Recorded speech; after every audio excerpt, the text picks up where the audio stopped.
All right, so I am not making an announcement, but I'm simply just acknowledging the fact that I brought my son to live with me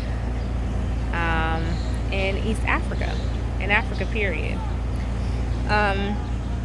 So a couple years ago, I moved to Africa, and what you may remember is me just kind of fleeing, escaping. I packed my bags and I went to Egypt, and then I proceeded to go from country to country. And I visited probably about 8 countries on the continent in a span of 2 years. And I did so for the most part by myself. And I'll do another video where I talk about the different places that I visited and what I learned from each place and what I think about the Repat communities in each place. But to stay on the topic of me stealing my son. So I had an arrangement with my ex for my son to be with him for 3 years, middle school, and then for him to be with me for high school. But after spending 3 years with his father, he didn't want to come and move with me, certainly not to Africa, and certainly not leaving his friends. And it's funny because a lot of people ask me, how did he feel about leaving, and what does he think? And I don't know if they were really expecting me to say something like, oh, he's excited. But I want to remind you all that, grown people are afraid to come to Africa. And when I say grown people, I mean people in their 30s, 40s, 50s will say, they have no interest. They will name 100 countries that they want to visit before they even let Africa, anywhere in Africa, any country in Africa, slip out of their mouth. There are a lot of people who are still very afraid to come and visit Africa, just simply because of all of the propaganda and images and videos and movies. And we've been seeing children with oatmeal on their mouths and flies around their bellies as representations of Africa for a very long time. So I don't know what people were thinking in terms of a 15-year-old child, if he was gonna be like, oh yeah, yeet. No, the boy didn't want to come, but I could not afford to let him stay. And that's something that I want to emphasize and re-emphasize and emphasize again. As his mother, as a mother, knowing everything that I know about what America stands for, what the United Snakes of America stands for, and just simply how Black boys are regarded, I'm not gonna act like Emmett Till doesn't exist. I'm not gonna act like Tamir Rice doesn't exist. I'm not gonna act like Trayvon doesn't exist. That's how America treats our Black boys. That's the reality of the situation.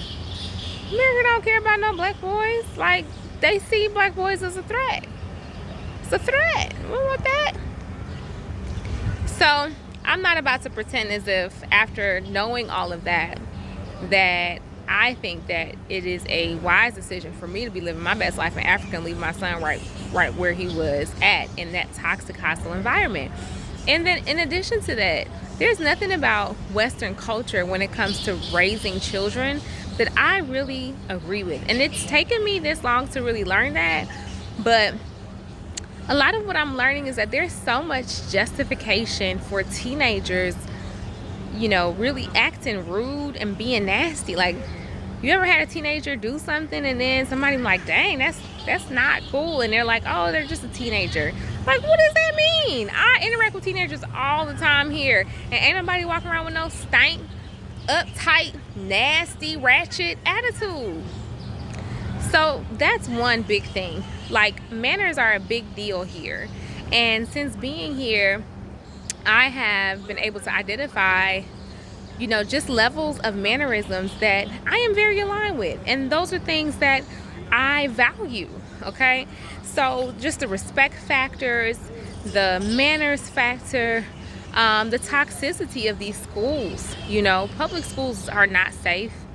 They're like, what do kids eat? Have you been in a public school lately? Do you see what they're feeding the kids? Number one, that food is not food.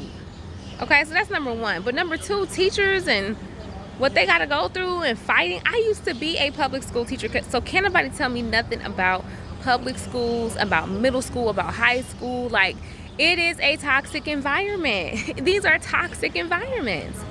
And I want better for my child. I want better for my children. I want better for my son. Okay, so I have a job to do. And based on the requirements of my job as a mother, the only option I had was to veto everything and go and get my son.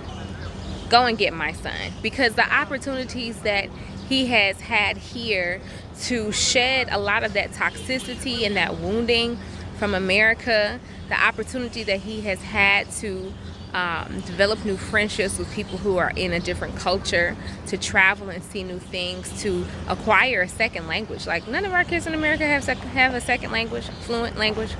Everybody here got 2, maybe sometimes 3. So even those opportunities are opportunities that I am going to provide for my son. I'm going to provide those opportunities, and I'm going to do so at the highest level. And I'm not going to be over here living my best African life, my abundant African goddess life, and sitting there watching my son deteriorate, the music that they're listening to. It's just the culture.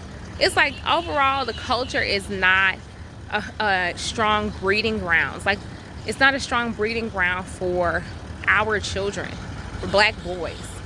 Like, this whole thing with Zaya Wade, listen, I'm the last person to criticize anybody LGBTQ. I'm not gonna do that. But I will say, I'm not feeling forcing nothing on kids when it comes to sexuality. Like, that is a whole entire agenda, and I'm not exactly sure what is to be gained by that agenda, but I'm not feeling it. I'm not feeling it. So being here, and him being here, he's been here now almost a year, and it's been a wonderful year. Like, I have seen him grow. I have seen him shed things, release things that were really ailing him and hurting him. You know, there were feelings that he had accumulated about me leaving that we had to work through. And there was just a lot of releasing. And then there was a lot of exploring and a lot of learning. He knows how to communicate in Swahili to get where he needs to go. He has definitely made new acquaintances and met new people. So overall, I would say I'm very proud. I'm very proud of myself for making a tough decision as a mom, because sometimes it's hard to make decisions that you feel like, oh, is my child gonna hate me for that? But then again, it's like, let's weigh the cost and the benefit. And these benefits are high, okay? Because there is so much that I have been granted with when it comes to really teaching my son levels of manhood and masculinity.